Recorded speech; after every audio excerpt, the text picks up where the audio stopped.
ठिठुरता बिहार, सर्दी का सितम जारी। राज्य के 10 जिलों में तीसरे दिन भी कोल्ड डे, सर्द हवा से ठिठुरन बढ़ी। और बिहार में संक्रमण दर की बात कर ले तो 4063 स्वस्थ होने वाले मरीज और 24 घंटे में संक्रमितों की संख्या 488 की कमी। पटना में 999 नए संक्रमितों की पहचान। और टेनिस स्टार सानिया मिर्जा ने किया संन्यास का ऐलान। और बिहार में अब तक 12,000 लोगों को कोरोना से हुई है मौत। पंजाब में छापेमारी के दौरान 10 करोड़ की नकदी जब्त। और इधर मुलायम सिंह की पुत्रवधू अर्पणा भाजपा में हो गई है शामिल। यूपी चुनाव के लिए जदयू के 51 प्रत्याशियों की सूची तैयार। ललन सिंह।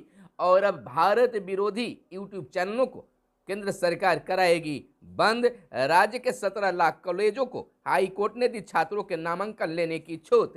और शराब के सिंडिकेट को क्यों नहीं पकड़ती पुलिस, कोर्ट ने मांगा है जवाब। और SC/ST आयोग के अधिकार की होगी अब समीक्षा। निकायों में काउंसलिंग पूरी, 207 शिक्षक हुए चयनित। नबीनगर की तीसरी यूनिट तैयार, मिलेगी 559 मेगावाट बिजली। और पंजीकरण शुल्क नहीं लगेगा नया कारखाना खोलने पर। बिहार में 16 वर्षों में 22 गुना से अधिक बढ़ी महिला पुलिसकर्मी। और कामगारों के निबंधन में बिहार दूसरे पायदान पर। सर्वाधिक टीका लेने वाले शीर्ष 4 राज्यों में बिहार का भी नाम। और इधर भारत सहित दुनिया भर की उड़ानों पर संकट। और बता दें कि इधर नए टैक्स प्रणाली अपनाई तो छूट संभव। बाजार सेंसेक्स 650 अंक तक लूट का। और सीसर बैठक की मेजबानी करेंगे मोदी। और बिहार के नियोजित शिक्षकों को लेकर बड़ी खबर, बिहार के नियोजित शिक्षकों का पे फिक्सेशन का कार्य अंतिम चरण में। नमस्कार, मैं हूं आपके साथ सुनील बॉबी और आप इस समय देख रहे हैं खास कार्यक्रम सुबह सवेरे। सुबह सवेरे में हम खबरों को लेते हैं अखबारों के पन्नों से। अखबारों में क्या छपा है और क्या है आपके लिए काम की खबरें। तमाम खबरों को बताने से पहले आपसे आग्रह कि अगर हमारे इस वीडियो को फेसबुक पेज पर देख रहे हैं तो फेसबुक पेज को लाइक कर लें। और यूट्यूब चैनल पर देख रहे हैं तो यूट्यूब चैनल को सब्सक्राइब कर लें। चलिए खबरों की सिलसिला अब शुरू करते हैं। सबसे पहली और बड़ी खबर, बिहार ठिठुर रहा है। ठिठुरता बिहार और सर्दी का सितम लगातार जारी। राज्य के 10 जिलों में तीसरे दिन भी कोल्ड डे, सर्द हवा से ठिठुरन बड़ी। सुबह से ही कुहासे। मैंने अपने चैनल पर भी इसको कुहासा के दृश्य को दिखाया है। यानी कि सुबह से ही लगातार कुहासे छाए रह रहे हैं। बीते दिन भर सूर्य के प्रकाश यानी कि धूप का आसार नहीं दिखे। और 24 जनवरी के बाद ही मिल सकती है कुहासे और कनकनी से कुछ राहत। आपको बता दें कि बर्फीली हवाओं का प्रभाव राज्य में तीसरे दिन भी बना रहा। ठिठुरन से राज्य में जनजीवन अस्त व्यस्त रहा। पटना समेत राज्य के 10 जिलों में पारा सामान्य से काफी नीचे होने की वजह से बुधवार को लगातार तीसरे दिन शीत दिवस की स्थिति बनी रही। कई जिलों में धूप नहीं निकले और कोहरे के संघनन बढ़ने से सुबह की दृष्टता काफी कम रही। इसमें विमान सेवाएं प्रभावित हुई। ट्रेनों की लेट लपीती भी जारी रही। आपको बता दें कि अधिकतम तापमान में आ रही गिरावट की वजह से मौसम विज्ञान केंद्र पटना की ओर से अगले 24 घंटों में 10 जिलों में कोल्ड डे का अलर्ट जारी कर दिया है। जिन जिलों में शीत दिवस है उनमें पटना, मुजफ्फरपुर, गया, पूर्णिया, भागलपुर, सुपौल, पूर्वी चंपारण, अररिया, दरभंगा और गोपालगंज का नाम शामिल है। गुरुवार को भी इन जिलों में कोल्ड डे की स्थिति रहेगी। तो यानी कि बिल्कुल कोल्ड डे बना हुआ है, कनकनी बढ़ी हुई है। और आपको बता दें कि मौसम के इस तेवर से सुबह में अगले 3-4 दिन तक राहत के आसार नहीं हैं। रात के तापमान में भले ही कुछ चढ़ेगा, लेकिन बारिश और ओला गिरने की वजह से दिन के तापमान की ऐसी स्थिति बनी रहेगी। मौसम विज्ञान केंद्र ने येलो अलर्ट जारी कर कहा है कि 22 और 23 जनवरी को पटना सहित कुछ जिलों में बारिश और ओला गिरने के भी आसार हैं। 24 जनवरी के बाद ही मौसम में आंशिक सुधार की उम्मीद जताई गई है। 21 जनवरी को कुछ जगहों पर ठंड से थोड़ी राहत मिल सकती है। और इधर अगर बात कोरोना की कर ले तो बिहार में कोरोना संक्रमण का दर कुछ नीचे की ओर जरूर आया है। 24 घंटे में संक्रमितों की संख्या 488 की कमी आई है। पटना में 999 नए संक्रमित की पहचान की गई है। बिहार में 463 नए संक्रमित स्वस्थ होने वाले मरीज दोगुने। और 25 जिलों में 100 से कम नए संक्रमित मरीज मिले हैं। और 9 जिलों में 100 से 200 के बीच संक्रमित। कोरोना जांच बढ़ते ही संक्रमण में फिर उछाल। यानी कि कोरोना अपडेट, आपको बता देते हैं कि 4063 नए संक्रमित मिले हैं राज्य में। 4063 नए संक्रमित मरीज मिले हैं। 30.481 सक्रिय मरीज राज्य भर में हैं। और इधर संक्रमण दर की बात कर ले तो 2.74%। सब स्वस्थ होने वाले लोगों की दर अगर बता दे तो 94.67% है। 11 संक्रमितों की मौत 24 घंटे में हुई है। 7,454 मरीज स्वस्थ भी हुए हैं राज्य भर में। 1,48,164 सैंपल की जांच राज्य में की गई है। और इधर सूबे में 12,000 लोगों की मौत हुई है। आपको बता दें कि 9,000 लोगों ने ही मुआवजे के लिए आवेदन दिया है, बिहार के मुख्य सचिव ने अपनी सुप्रीम कोर्ट में बताया।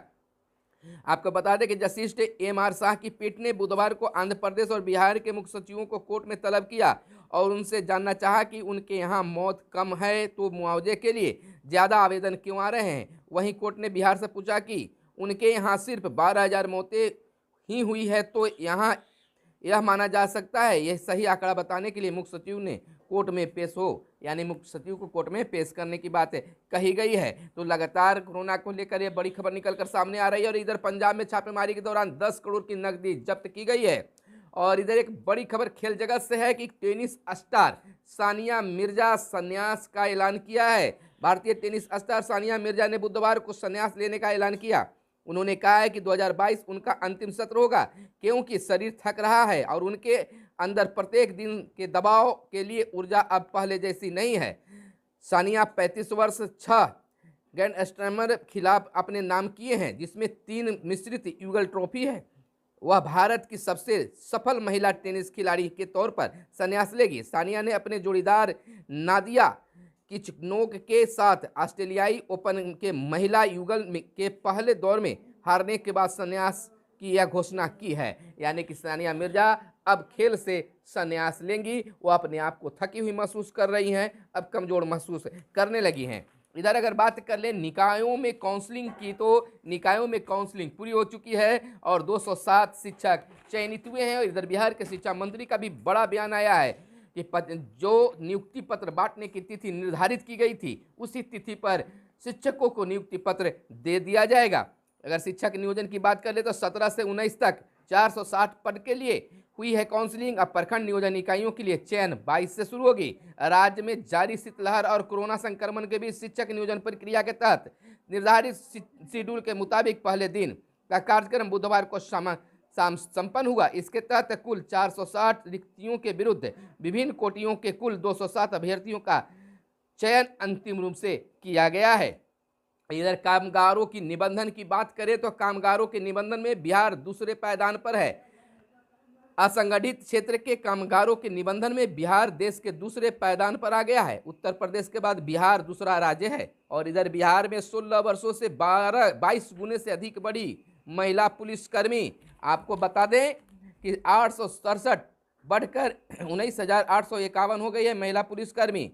सिपाही की अगर बात कर ले तो वर्ष 2005 में 805, 2016 में 6,279 और 2021 में 18,744 सिपाही भर्ती हुई है। एएसआई की बात करें तो 2005 में 11, 2016 में 116 और 2021 में 225। एएसआई की बात कर लें तो 2005 में 51 और 2016 में 170 और वही 2021 में 882 नियुक्त हुए हैं। यानी 867 से बढ़कर अब यह जो है 19,851 हो गई है महिला पुलिसकर्मियों की संख्या। यानी लगातार बिहार में इनको छूट दी जा रही है। और पंजीयन शुल्क नहीं लगेगा। नया कारखाना खोलना चाहते हैं तो अब पंजीयन शुल्क आपको नहीं लगेगा। नया कारखाना खोलने के लिए कारखाना शुरू होने के 60 दिनों में करना होगा आवेदन। और इधर आपको बता दें कि 8,200 से अधिक निबंधित कारखाने हैं राज्य में। अब तय अवधि में पंजीयन नहीं हुआ तो संचालकों को देना होगा विलंब शुल्क।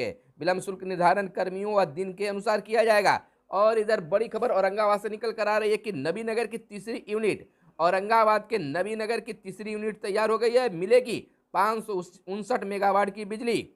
औरंगाबाद के नबीनगर बिजली घर की तीसरी यूनिट बनकर तैयार हो गई है। इस यूनिट के लिए सिंक्रोनाइजेशन यानी ग्रिड से जोड़ने का काम पूरा होते ही बिजली उत्पादन शुरू हो जाएगा। आगामी 26 जनवरी से इस यूनिट को लगातार 72 घंटे का ट्रायल शुरू करने का लक्ष्य है। इसके बाद व्यावसायिक उत्पादन हेतु 660 मेगावाट की इस यूनिट से बिहार को फरवरी तक 559 मेगावाट बिजली मिलने लगेगी। और इधर अगर बातें कर लेते हैं सर्वाधिक टीके लेने वाले शीर्ष राज्य में बिहार का भी नाम शामिल हो गया है। इधर अब भारत में कई यूट्यूब चैनल बंद हुए हैं और बंद होने के कगार पर हैं। जो भारत विरोधी यूट्यूब चैनल हैं उस पर सरकार कार्रवाई करेगी बंद करवाने का। केंद्रीय मंत्री ने कहा जो अकाउंट भारत के खिलाफ षड्यंत्र रचेगा उसे बंद करेंगे। 20 चैनल हाल ही में बंद भी कराए गए हैं। आखिर यह क्यों जरूरी है? सूत्रों के मुताबिक वह कुछ चैनलों का इस्तेमाल जम्मू और कश्मीर, भारतीय सेना, अल्पसंख्यक समुदायों, किसान आंदोलन, सीएए और एनआरसी, राम मंदिर जैसे मामलों पर दुष्प्रचार फैलाने के लिए किया जा रहा है। भावनाएं भड़काने की कोशिश की जा रही है। और गूगल सख्त है। गूगल ने भी जुलाई से सितंबर के बीच दुनिया के 3000 से ज़्यादा यूट्यूब चैनल को बंद किए थे। अब कंपनी ने कहा था कि इस चैनलों पर डाले जाने वाली ज़्यादातर सामग्री की झूठी है। जब इन वीडियो को देखने वालों के अकाउंट की जांच की गई तो वह फर्जी निकले हैं। इधर अनुराग ठाकुर ने कहा है कि देश के खिलाफ षड्यंत्र रचने वाले और समाज को बांटने वाले यूट्यूब चैनलों को चलने नहीं दिया जाएगा। 20 चैनल हाल ही में बंद किया गया है। यानी भारत के खिलाफ जो भी आवाज़ यूट्यूब चैनल के माध्यम से झूठी खबरें फैलाएंगे उसे केंद्र सरकार, भारत सरकार बंद करवा देगी। और इधर मुलायम सिंह की पुत्रवधू अर्पणा भाजपा में शामिल हो गई हैं। यानी कि यूपी में के चुनाव में घमासान में भाजपा और सपा के बीच चल रही है तोड़ जोड़ के बीच सपा के संरक्षण मुलायम सिंह यादव की छोटी बहू पुत्रवधू अर्पणा यादव ने भाजपा का दामन थाम लिया है। अर्पणा ने बुधवार को भाजपा मुख्यालय में पार्टी के प्रदेश अध्यक्ष स्वतंत्र देव सिंह और उप मुख्यमंत्री केशव प्रसाद मौर्य से पार्टी की प्राथमिकता सदस्यता ग्रहण की है। और इसके पदभार ग्रहण करते ही एक तरह से घमासान मच गया है यूपी चुनाव को लेकर। इधर राज्य के 17 लाख कॉलेजों में हाईकोर्ट ने दी छात्रों के नामांकन लेने की छूट। और शराब के सिंडिकेट को क्यों नहीं पकड़ती पुलिस कोर्ट? सख्त टिप्पणी है। क्यों नहीं समझा जाए कि सिंडिकेट व पुलिस की मिलीभगत है? आयकर विभाग इस धंधे में जुड़े लोगों की संपत्ति की जांच करे। और यूपी चुनाव से जुड़े ही एक बड़ी खबर है। ललन सिंह का बयान है। यूपी चुनाव के लिए जदयू के 51 प्रत्याशियों की सूची जारी। कहा भाजपा शीघ्र निर्णय नहीं लेगी तो सूची जारी कर दी जाएगी। यूपी विधानसभा चुनाव के लेकर दिल्ली में जदयू की महत्वपूर्ण बैठक भी की गई है। SC/ST आयोग के अधिकार की समीक्षा होगी। दिल्ली हाईकोर्ट ने आयोग के फैसले के खिलाफ अपील पर आदेश दिया है। इधर भारत सहित दुनिया भर की उड़ानों पर संकट है। अमेरिका में 5G वायरल मोबाइल टेक्नोलॉजी की शुरुआत की आशंका के चलते बुधवार की दुनिया में विमानों के संचालन पर व्यापक असर पड़ा है। तो यह थी आज की हर छोटी बड़ी खबरें जो आपको जानना जरूरी था। कुछ और जो खबरें हैं जो आपको चलते चलते हम बता देते हैं।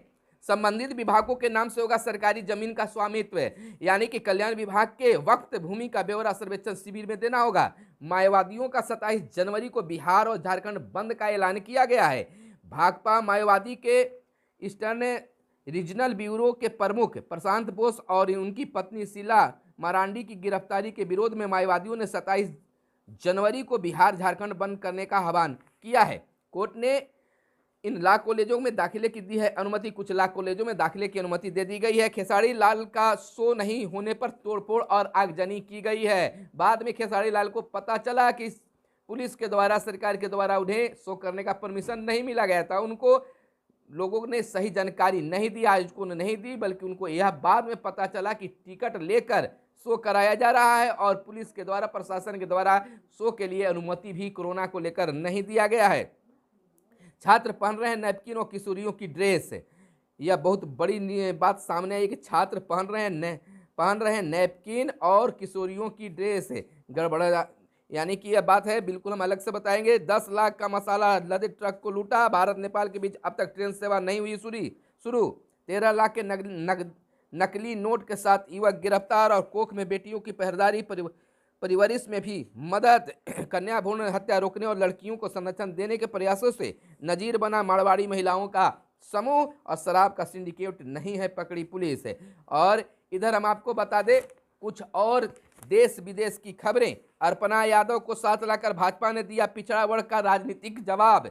और स्वस्थ बच्चों किशोरों को बूस्टर की जरूरत के साक्ष्य नहीं। WHO का कहना है तीसरी लहर के औसतन अस्पतालों में बेड खाली हैं। मुंबई के अपराधी पाक में घूम रहे हैं। इमरान खान को चुनाव आयोग ने दिया झटका और ईवीएम के इस्तेमाल को चुनौती देने वाला याचिका मंजूर। तो यह थी आज की हर छोटी बड़ी खबरें जो आपको जानना जरूरी था। तो फिर मिलते हैं अगले वीडियो में, तब तक के लिए दीजिए हमें इजाजत। धन्यवाद। जय हिंद, जय भारत, वंदे मातरम।